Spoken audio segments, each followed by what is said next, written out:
We'll discuss the functions of the control panel for the bike. We have many different functions that we're able to do inside the console. We have 3 different resistance modes.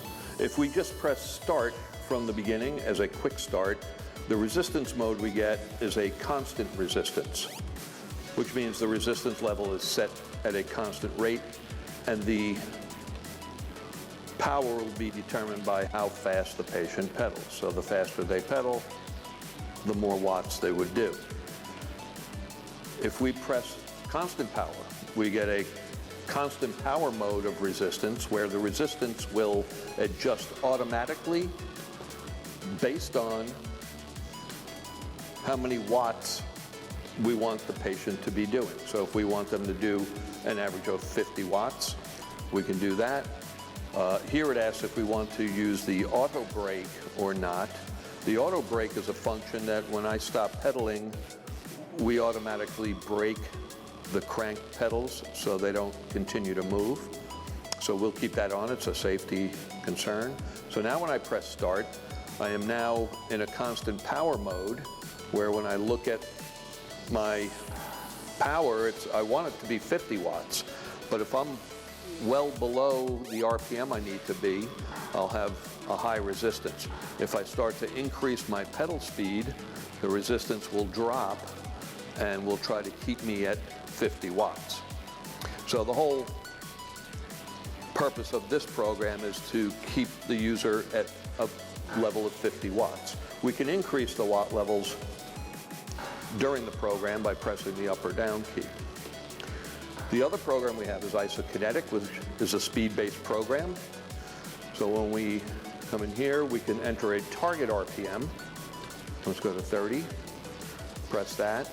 Here on this program, we suggest to leave the auto brake off because if it's on, it could affect the program with an asymmetrical patient. So I'll leave that off. So now basically I am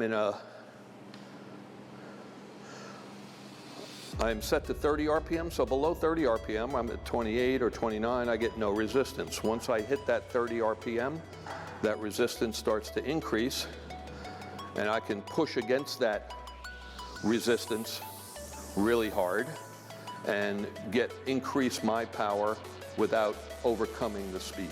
So those are the 3 different modes of resistance. In the console, we also have a symmetry program. So when I press the symmetry program, we're going to be able to, again, the brake should be off in this program. We're going to be able to measure the patient's left versus right watts. And usually you have to have some resistance on the pedal. So now as I'm pedaling and I'm symmetrical, so I'm getting watts of left and right 20. So if I increase watts on one side, I'll be able to see that asymmetrical watt measurement, which is not easy to do when you're symmetrical. I am trying to do it, but basically what I would see is my left and right watts here, and I would get a graphical feedback that shows me which side is more powerful on the right or the left. Okay. In the setup, we were able to set up how many watts per row on our display. So I'm going to show how that works. So right now, the default was 10 watts per row. So right now I have 1 row of lights. If I come here and I press the display button, both of these light up, which indicates I am now in the power display. So this now indicates power. So now when I increase my resistance, the higher the watts goes. Right now I'm at 30, so I have 3. Now I'm higher, so it's 4 rows of lights. That's 40 watts. And you can sort of see on the scale there, it's showing 40. I'm at 60, which actually, it takes a little while to catch up to the power that I am putting out. So you have a visual feedback of the amount of power that you're pedaling at.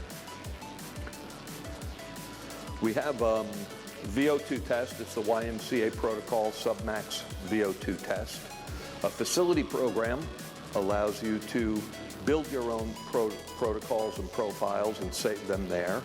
And then on the left side, we have a few exercise programs, a hill, a plateau, an interval, and then a heart rate control program. So that is the basic functions for the bike from the console standpoint.